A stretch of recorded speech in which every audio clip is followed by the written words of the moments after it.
17일 새사랑교회 수요 영상 공부를 시작하겠습니다. 지난 주일날 저희 예배 광고 시간에 말씀드린 것처럼 오늘은 이스라엘의 그 세 가지 중요한 절기에 대해서 말씀을 좀 드리겠습니다. 그래서 14절부터 오늘 아마 17절까지 말씀이 될 것 같은데요. 이스라엘 지금도 지키고 있죠, 이스라엘은. 그래서 이 세 가지 절기를 여러분이 좀 아시는 게 굉장히 도움이 됩니다. 왜냐하면 이게 우리의 지금 우리 교회가 지키고 있는 뭐 100% 똑같지는 않습니다. 그런데 이제 그런 어떤 의미가 좀 일부 통하는 게 있기 때문에 좀 도움이 될 거라고 생각을 합니다.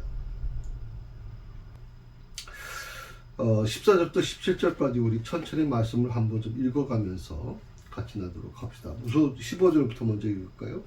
14절, 15절 같이 읽습니다.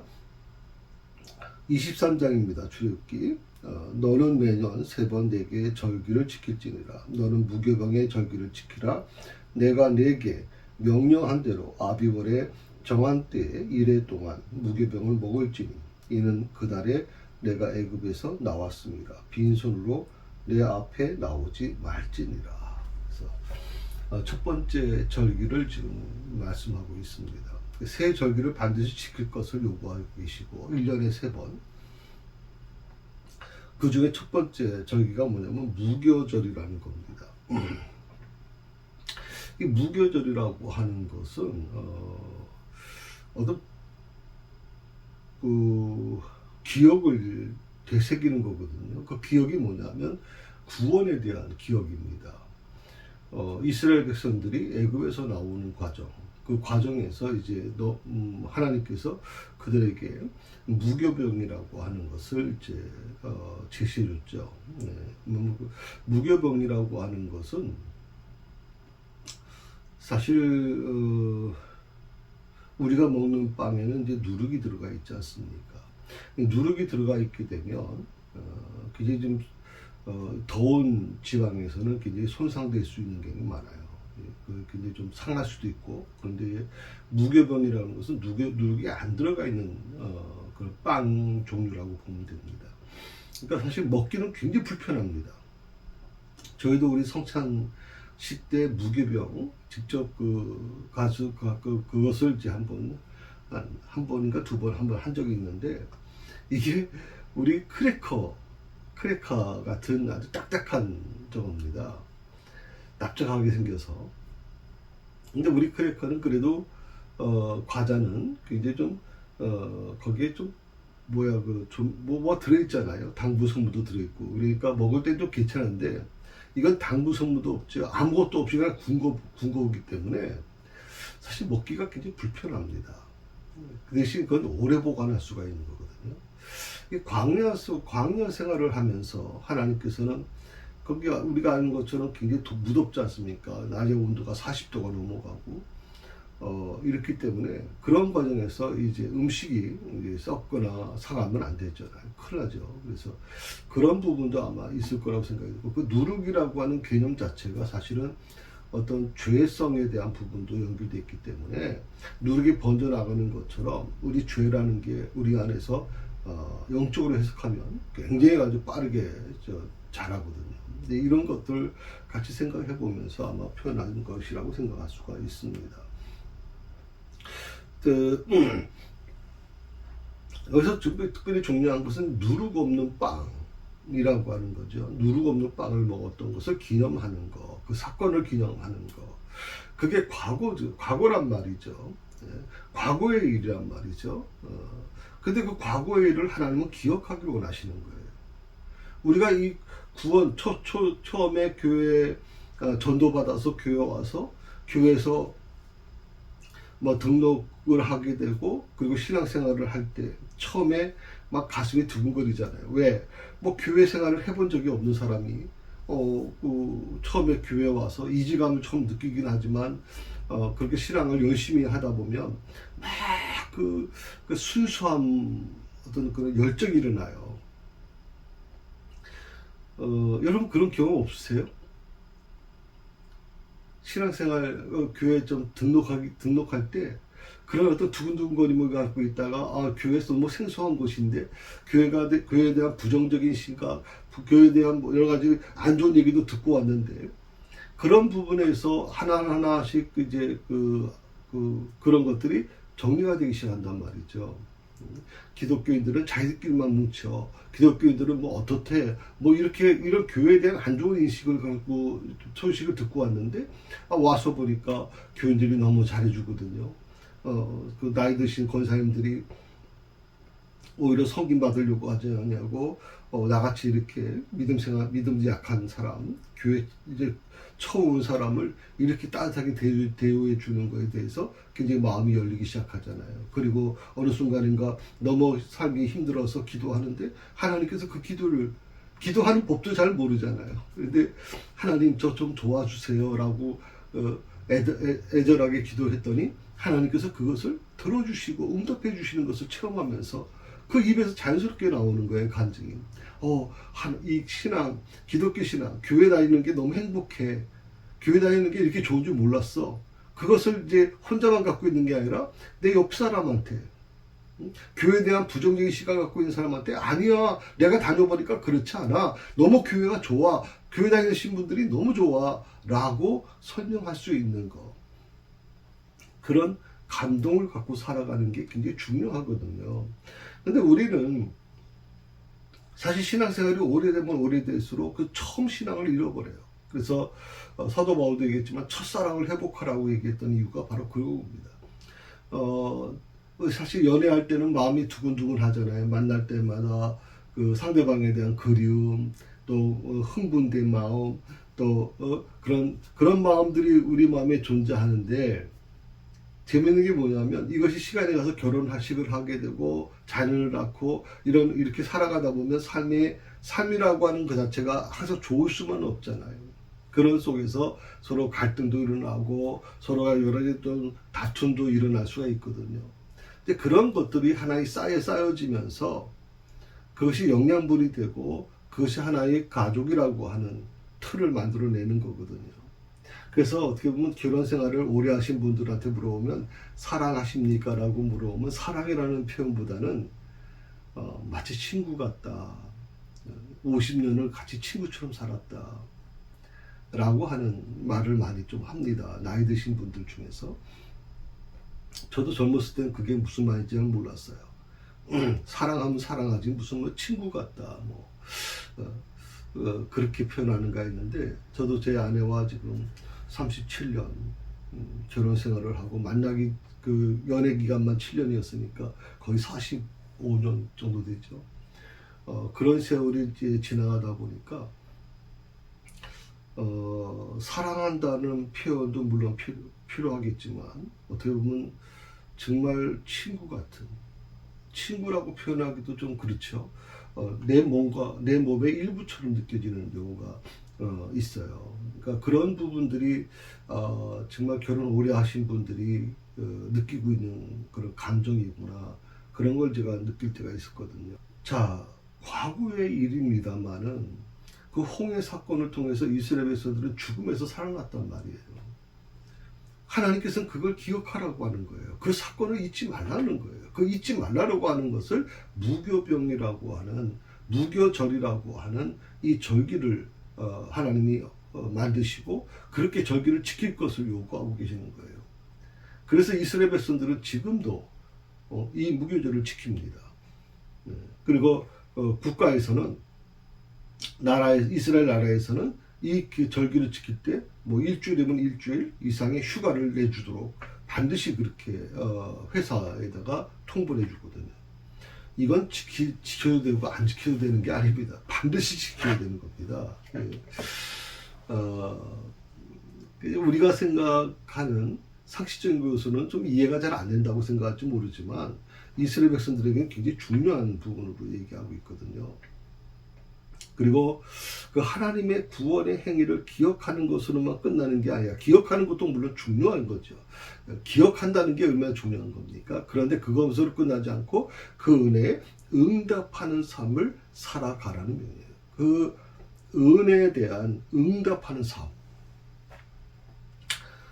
참 중요하죠. 그래서 구원의 행위를, 하나님의 구원의 행위를 기억하는 거, 첫 번째, 두 번째, 그 은혜에 응답하는 삶을 살아가는 거. 이 두 가지가 굉장히 중요합니다. 기억과 그리고 응답하는 삶. 사실 첫사랑을 회복하라고 했던 바울의 가르침은 굉장히 중요한 부분일 겁니다. 로마 시대에 그 핍박 속에서 정말 많은 사람들이 그 첫사랑을 버렸거든요. 많은 사람들이 교회를 떠나는 모습을 바울은 지켜볼 수밖에 없었어요. 그걸 말로 할 수도 없어요. 사도 바울이 그들을 붙잡고서 막 그러면 안 된다라고 얘기하는 것도 쉽지 않아요. 왜? 여러분 아시는 것처럼 초대교회는 핍박이 아주 극심했거든요. 가족 중에서 기독교를, 그러니까 교회를, 예수를 믿는다는 이유 때문에 그 핍박을 경험해보지 않은 가족이 없을 정도로, 나 자신도 힘들겠지만, 나 자신도 그 핍박을 감당하기 힘들지만, 사실 내 부모님, 내 자녀, 내 아내, 내 남편이 그런 핍박을 겪고 있다면 많은 분들이 혼란에 빠져요.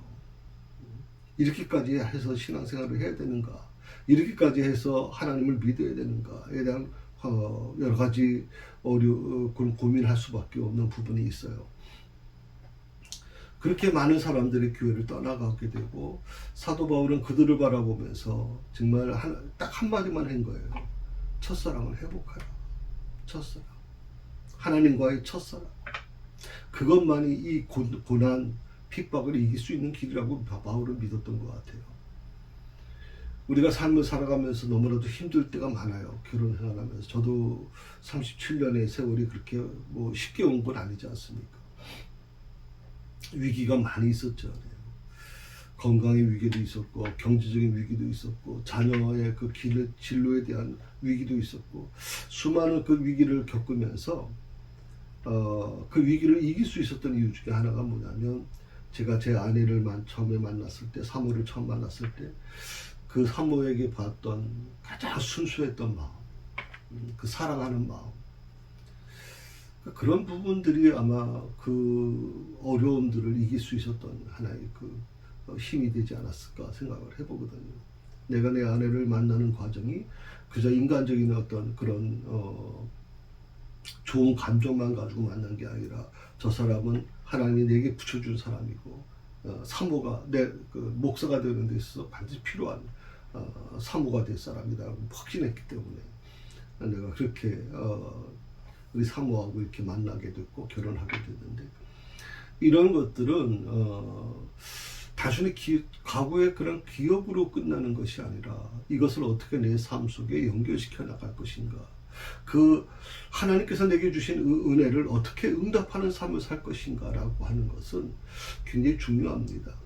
제가 아무리 늦게 자도 새벽 5시에 일어납니다. 보통 4시 50분 정도 일어나는데, 알람은 제가 5시에 맞춰놓거든요. 그런데 제 몸은 4시 한 50분, 45분에 맞춰져요. 그래서 보통 45분, 50분에 이제 제가 일어나면 알람을 끄고, 잠깐 좀 묵상하고, 그리고 이제 준비하고 교회를 나옵니다. 이 새벽 기도가 저는 힘들다고 생각해 본 적이 없습니다. 제가 이 새벽 기도 거의 40년 가까이, 40년을 넘게 지금 지키고 있거든요. 그럼에도 불구하고 저는 이 새벽 제단이 너무 좋습니다. 무슨 예배를 드려서 좋은 게 아니고요. 이 시간만큼은 제가 하나님과 1대1로 만날 수 있는 시간이고, 아무 잡념도 없고, 이 시간만큼은 정말 깊은 곳에서 주님을 찾을 수 있는 것이기 때문에 저는 너무나도 이 시간이 행복하거든요. 그래서 어떤 분들은 그렇게 얘기를 합니다. 제가 아주 건강한 상태가 아니잖아요. 제가 몸이 여러 가지 질병을 좀 앓고 있거든요. 사실 저는 교회에서 큰 환난을 겪었을 때 7년 뒤에 환난이라고 하는 얘기 여러분 들어보셨잖아요. 정말 믿었던 성도들한테, 특히 항존재들한테 상처를 너무 많이 받았어요. 그때는 하나님이 내게 주신 시련이라고 생각했기 때문에 오히려 그분들이 더 불쌍히 여겨지고 그리고 나는 그분들을 다 용서할 수 있다고 생각을 했어요. 물론 마음에는 다 용서가 됐어요. 지금도 뭐 그분들에 대한 어떤 감정도 없어요. 그냥 그분들을 위해서 기도해주고 하나님이 그분들에게 좋은 길을 열어주시기를 기도하고 있거든요. 다만 제가 그 고통을, 아픔을, 상처를 겪으면서 제 몸이 그걸 감당을 못했던 것 같아요. 그래서 갑작스럽게 제가 몸이 많이 약해졌기 때문에 참 이 부분이 좀 하루하루가 저한테는 굉장히 귀한 삶이라고 저는 생각을 하거든요. 오늘 내가 새벽 기도를 나오면서 호흡할 수 있다는 거, 그게 하나님의 은혜라고 저는 생각을 하고 있고 그렇게 믿고 있습니다. 단순히 어떤 기억으로 끝나는 게 아니라 그것을 내 삶 속에서 하나님의 은혜를 하나님의 은혜에 응답하는 내가 삶을 살고자 오늘 그렇게 결단하고 살아가고 있거든요. 저는 사실 어떻게 보면 일 중심보다는 사람 중심의 어떤 마인드를 갖고 있는 사람입니다. 사람을 중요히 여깁니다. 그러다 보니까 사람으로부터 받는 이 상처가 그만큼 제 안에서 굉장히 컸던 것 같아요. 그래서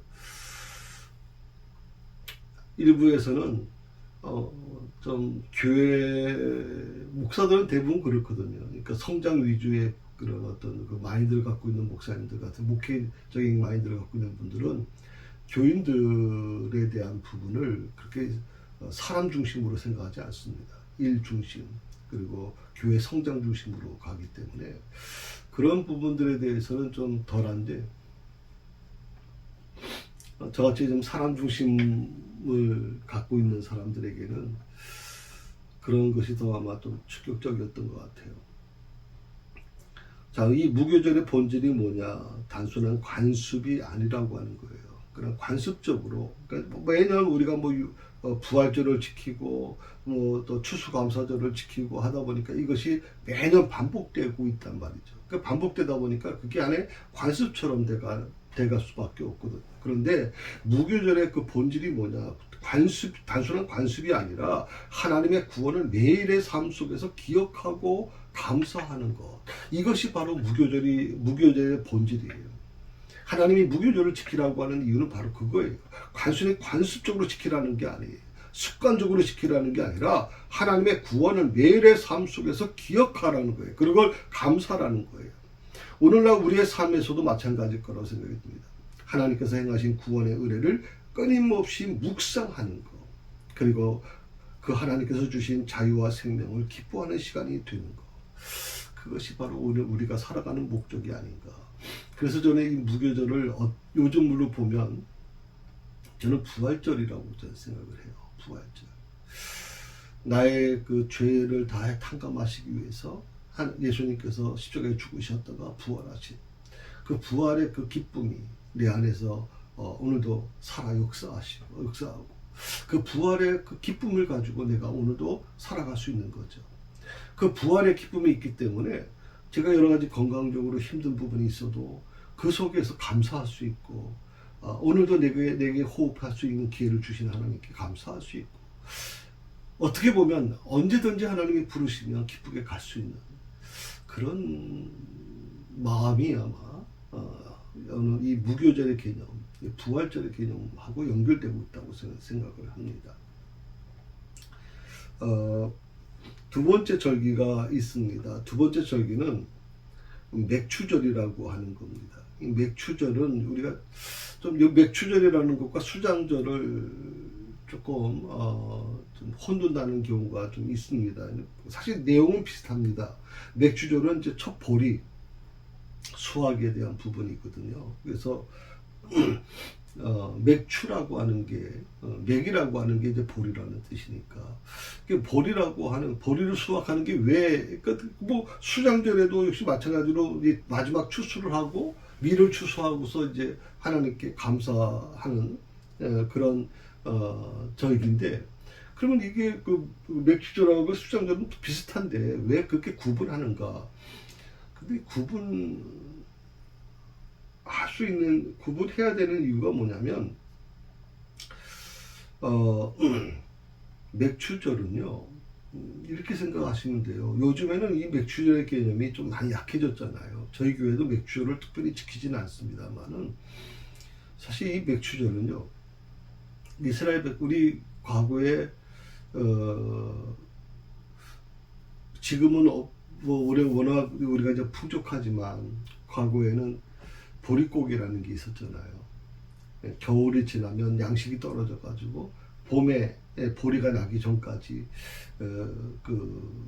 이제 식량이 없으니까 뭐 다른 집에서 식량을 뭐 이렇게 빌려오든지. 근데 다 모든 가정이 다 식량이 어려우니까 나무 껍질을 막 캐고 그 땅에서 뭐 이렇게 먹을 수 있는 것들을 또 찾아내서 그 뿌리를 삶아가지고 먹기도 하고. 참 우리 민족만 그런 줄 알았더니 아니에요. 이스라엘 민족도 그랬어요. 이스라엘 민족도 겨울이 지나고 봄까지 먹을 양식이 떨어지는 거예요. 그러니 이들에게 있어서 이 보리가 나는 보리를 수확할 때의 그 기쁨이 어땠을 거예요, 여러분? 상상도 못한 거죠. 상상도 못한 거죠. 바로 그 부분을 얘기하는 겁니다. 그래서 16절에 보게 되면 이렇게 얘기했죠. 맥주를 지키라. 이는 내가 수고하여 밭에 뿌린 것의 첫 열매를 거두매니라. 수장절을 지키라. 이는 내가 수고하여 이룬 것을 연말에 밭에서부터 거두어 저장할지니라. 그래서 저는 이렇게 구분을 합니다. 맥주절은 첫 열매에 대한 감사다. 이거를 요즘으로 하면 이제 저희 교회가 지키는 그 절기 중에 추수감사절이라고 하는데, 원래 맥주절은 이제 6월달입니다. 6월달에 이제 지키게 돼 있거든요. 근데 저는 이제 이걸 좀 추수감사절인 개념으로 좀 이해하려고 그래요. 추수감사절의 개념. 그래서 수확의 첫 열매를 하나님께 드리는 거. 또 그리고 그것을 공급해 주신 하나님께 감사하는 그런 절기가 바로 맥주절이다. 첫 열매라고 하는 것은 이제 하나님의 축복을 인정하는 거거든요. 그 첫 열매라고 하는 게 굉장히 중요하게 생각을 하는 겁니다. 그래서 아벨도 첫 열매를 하나님께 드렸죠. 가인도 첫 열매를 드렸고, 아벨도 첫 양의 새끼를 이제 하나님께 드렸는데, 그런 과정을 보면 이 첫 밀, 첫 수확을 드렸다라고 하는 것은 굉장히 의미를 줍니다. 그래서 우리나라도 이제 장녀라고 하는 의미가 있잖아요. 처음 태어난 자녀. 이스라엘도 마찬가지입니다. 장손의 개념이 굉장히 강합니다. 그래서 장남은 일반 다른 형제보다 더 많은 지분을 받게 돼 있거든요. 우리나라도 요즘에 안 그렇습니다만 과거에는 그렇게 있었습니까? 장남이 권한이 대단했잖아요. 그러니까 이 첫 열매는 하나님의 축복을 인정하는 것을 얘기하는 거예요. 그리고 하나님께 모든 것을 의탁하며 살아가겠다는 믿음의 표현이 그 첫 열매에 담겨져 있어요. 첫 열매를 드리는 그 심정은 내가 이 모든 것을 당신께 의탁하고 살겠습니다라고 하는 믿음의 표현이에요. 그래서 이 맥주절은 삶에서 물질적인 시간적인 첫 부분을 하나님께 드리는 헌신을 상징하는 건데, 우리는 단순히 이것을 물질적인 개념으로 생각을 해요. 추수감사절도 물질적으로 하나님께 드리는 거라고 생각을 합니다. 그런데 사실 물질적인 것만 드리는 게 아니라 뭐가 드려요? 시간도 하나님께 드리는 거예요. 시간의 11조를 하나님께 드리는 거. 제가 이번에 권사 피택을 이제 하면서 아마 그 남편 되신 분들 중에서 이거 권사가 되고 나면 이거 지금보다 더 교회 일에 하다 보면 가정일에 너무 소홀하지 않을까, 그렇게 걱정하시는 분들이 아마 간혹 있었을 거라고 생각이 듭니다. 근데 저는 여러분 아시는 것처럼 가정을 소중히 여기는 목사입니다. 가정에 어려움을 주면서까지 교회에 헌신하라고 얘기하지 않습니다. 그래서 오늘 저는 여러분에게 말씀을 드리고 싶은 거는 우리가 물질의 11조를 하나님께 드리는 것처럼 시간의 11조도 하나님께 드리는 게 바람직하다. 시간의 첫 열매를 하나님께 드리는 것, 그 첫 열매라는 게 뭐가 있을까요? 저는 새벽 기도라고 생각하는 거죠. 시간의 첫 열매. 일어나자마자 첫 시간을 하나님께 드리는 거. 저는 그래서 아침 5시에 시작해서 보통 집으로 오면 거의 8시쯤 되거든요. 그러니까 3시간 정도를, 하루에 3시간 정도를 하나님께 온전히 드리는 삶을 살려고 해요. 이런 모습들은, 어떻게 보면, 사람 누구나 또 좀 더 자고 싶고, 좀 더 눕고 싶은 마음이 있잖아요. 따뜻한 데서. 특히 겨울에는 더 그렇죠. 나오려면 추우니까. 그렇지만 가장 중요한 것은 첫 시간을 하나님께 드린다는 것, 이 소중함은 경험해보지 못한 사람은 잘 모를 거예요. 새벽기도 나오신 분들에게 한번 물어보세요, 여러분. 새벽기도 나오신 분들에게 많이 힘드시죠? 힘든 건 당연한 거예요. 힘들지 않은 건 없어요. 누구나 다 힘들어요. 그런데 그분들에게 물어보시면 새벽기도가 너무 좋다고 하는 얘기를 들으실 분이 있을 거예요. 새벽기도가 너무 좋다. 그게 저는 소중한 것 같아요. 그리고 그것을 우리 동역자들 같은 경우에는 그것을 모금들에게 좀 설명해 줘야 돼요. 새벽기도가 얼마나 좋은 것인지를. 처음부터 이 새벽기도를 지킬 수 있는 사람은 많이 없어요, 여러분. 누구나 다 몸이 힘든데 왜 어떻게 그게 가능하겠어요? 특히 요즘 저는 맞벌이 부부들인데 직장을 나가야 되는 분들이 얼마나 피곤하고 힘들겠습니까? 그래서 오늘 이 부분을 여러분이 염두해 주시면 좋겠고요. 오늘 우리가 그래도 빡빡하고 좀 힘들게 살 수밖에 없지만 그래도 하나님께서 무지적인 풍요를 주셨고 또 그런 성취 속에 우리가 살아가고 있지 않습니까? 그것이 바로 내가 물론 노력한 것도 있겠죠. 그러나 하나님께서 주신 축복임을 잊지 말라 하는 것이죠. 하나님이 주신 축복임을 잊지 말라. 그리고 감사와 헌신으로 응답하라고 하는 것입니다. 그게 바로 맥추절입니다. 자, 수장절은 뭘까요? 그러니까 맥추절이 감사에 대한 의미가 강하다면 수장절은 어떤 것일까 하는 겁니다. 이 16절 우리 같이 방금 전에 읽었습니다만은 수장절을 지키라 이는 내가 수고하고 이룬 것을 연말에 밭에서부터 거두어져라. 연말이라고 하는 표현을 썼잖아요. 그래서 저는 이 맥추절이 추수감사절 개념이 강하다. 감사의 개념이니까. 그 다음에 이 수장절은 송구용신 예배 때 드려지는 그런 어떤 감사의 마음이 아닐까. 여러분이 송구용신 예배 헌금을 드리면 헌금을 드릴 때 어떤가 합니까? 하나님 올 한 해를 지켜주셔서 너무 감사합니다. 내년에도 이런 미지의 내년이 오는데 2026년에도 저희 가정을 축복해 주옵소서. 이 송구영신의 개념. 특히 그 수장절은 추수의 마지막 열매를 거두고 저장하면서 하나님의 공급하심을 기념하는 그런 절기입니다. 그러니까 지난 한 해 동안 베푸신 하나님의 은혜에 감사하는 거. 그러니까 송구영신 예배죠. 한 해 동안 베풀어 주신 하나님의 은혜에 감사하는 것, 그리고 공동체와 함께 기쁨을 나누는 시간. 우리가 송구영신 예배 때 성찬을 하지 않습니까? 한 해 동안 우리를 지켜주시고 우리 공동체를 지켜주시고 우리 같은 성도들을 지켜주신 하나님께 감사하는 마음으로 드려지는 것이죠. 그래서 이 수장절은 단순히 과거의 은혜를 기억하는 데 그치지 않고 미래에 대한 소망을 품는 절기입니다. 우리가 송구영신 예배가 단순히 기억으로 끝나는 게 아니라 2026년에 대한 소망을 품는 그런 시간인 것처럼 아주 수장절도 바로 그런 의미가 있다는 걸 기억하시면 좋겠습니다. 그러니까 하나님께서 앞으로도 내 필요를 채워주실 것이다. 지금은 막연하고 지금은 모든 것이 불안하지만 그럼에도 불구하고 우리는 어떤 믿음을 갖게 되냐면 이 수장절의 저를 지킴으로 인해서 앞으로도 하나님은 내 필요를 채워주실 거야. 그걸 믿는 거예요.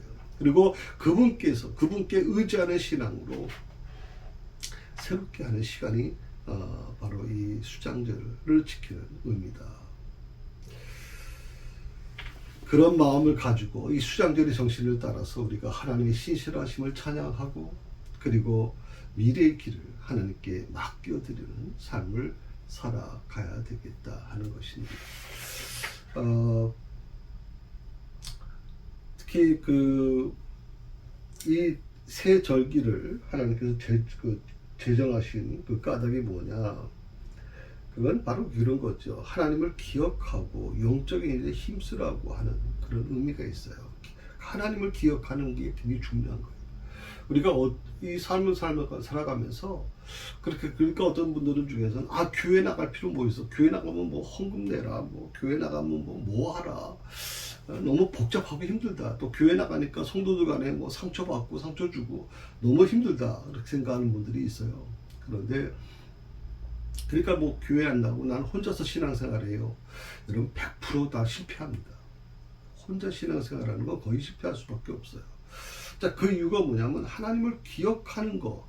이 절기를 통해서 하나님을 기억하는 건데 이 하나님을 기억한다라고 하는 개념이 쉬운 게 아니에요. 삶의 이 여정 속에서 하나님을 기억하며 살아가는 게 결코 쉽지 않거든요. 그리고 영적인 일에 힘쓰는 삶이 그래서 교회가 그래서 필요하다고 저는 생각을 하는 겁니다.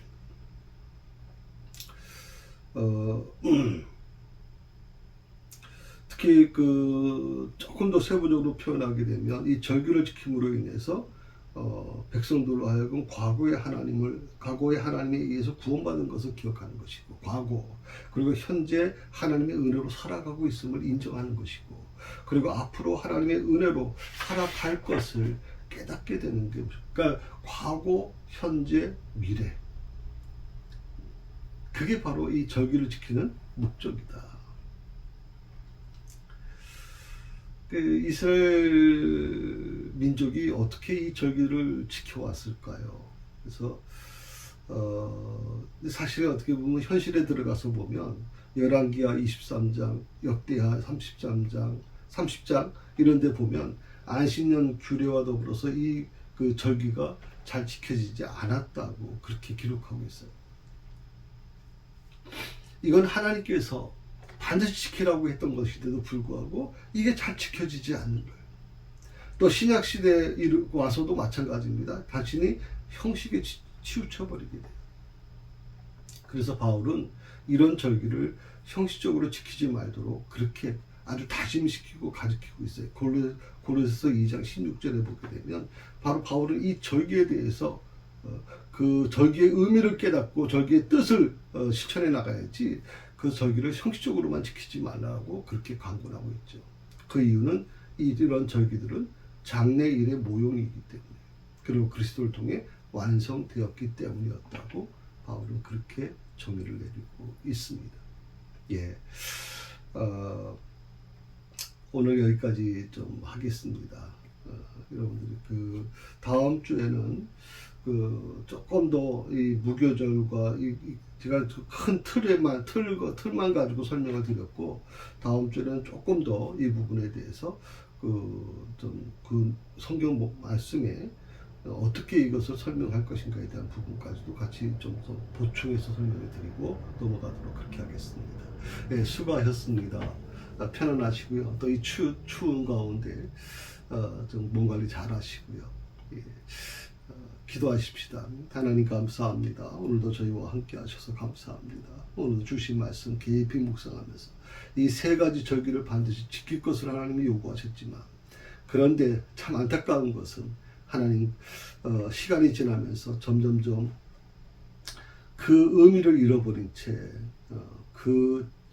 절기를 지키지 않는 그런 모습들이 구약시대에 나타났고요. 또 신약시대에는 단순히 형식적으로만 지키는 모습들을 사도 바울은 안타깝게 지금 호소하고 있습니다. 하나님 저희가 신앙생활을 해나가면서 가장 무서운 게 형식화되는 것입니다. 하나님의 은혜를 잊어버리는 것입니다. 그 감동을 잊어버릴 때 우리의 신앙은 얼마나 무미건조하게 될까요? 주여 저희와 함께하여 주셔서 오늘 이 새 절기에 대한 의미를 다시 한번 우리의 신앙으로 도전받을 수 있게 하여 주시고 또 주님을 향한 뜨거운 열정이 회복되는 그런 하나님 시간들이 될 수 있도록 도와주옵소서. 예수님의 이름으로 기도드립니다. 아멘.